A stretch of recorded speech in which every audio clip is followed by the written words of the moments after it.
क्रांतिकारी चौकात म्हणेन, कारण भिवंडी, वसई, वाडा, शहापूर या तालुक्यांना अगदी लाईन टू लाईन अगदी सेंटर पॉईंटवर असणारा हा पॉईंट आणि विशेषतः येऊ घातलेल्या 2 ऑक्टोबर महात्मा गांधी जयंतीच्या पार्श्वभूमीवर अगदी त्याच उद्देशाने जे की आपल्या महात्माने आपल्या देशाला एक महत्त्वाची आयुध दिली, सत्य आणि अहिंसा या मार्गात सूरज मान्य गणेश नाईक यांनी एक सूचक उद्गार काढलं.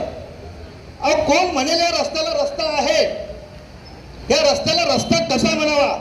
एक सत्ताधारी मंत्री असं बोलू शकतो, तुम्ही आम्ही काय करायचं?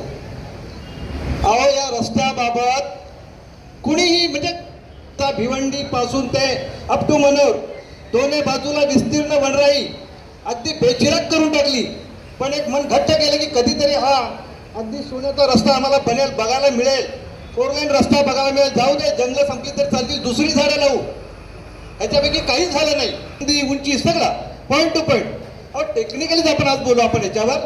मी प्रथमतः समजून देण्याआधी मी उपस्थित सर्व तरुणाई काय अन्यायाला सहन करणं हा मला मोठा प्रश्न पडलाय.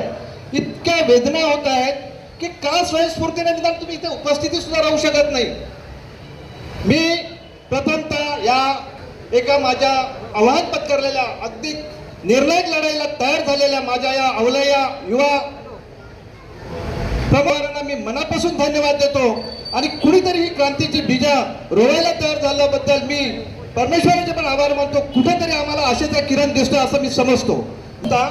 जेव्हा इगल कन्स्ट्रक्शनला दिला गेला, किती घाईने दिला, तुम्ही त्याचा अभ्यास जर केला टेंडरचा, तर त्या टेंडरमध्ये एवढे जगलेरी केलेले आहेत की टेंडर अगदी इलेक्शनच्या पार्श्वभूमीवर विदिन 1 आठवडाभरात टेंडरमध्ये 3 भागामध्ये या टेंडरचे पार्ट केले गेले.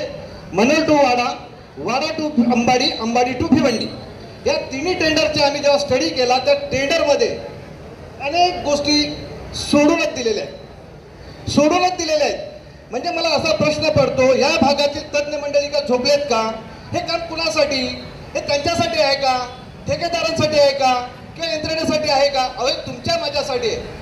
आजच्या घडीला आज आपण वाढवण बंदर येतोय, आमच्या जवळून JNPT रस्ता जातोय. हा 2 जिल्ह्यांना जोडणारा अत्यंत कळीचा रस्ता. अहो, या कळीच्या रस्त्याची जर एक स्टोरी काढली तर इतिहासामध्ये इतका काळाकुट्ट स्टोरी असलेला रस्ता असूच शकत नाही. अहो, त्या रस्त्यावर शेकडो कोटी पैसे टाकून, खड्डे भरून, पुन्हा त्याचे त्याच ठिकाणी 30 टेंडर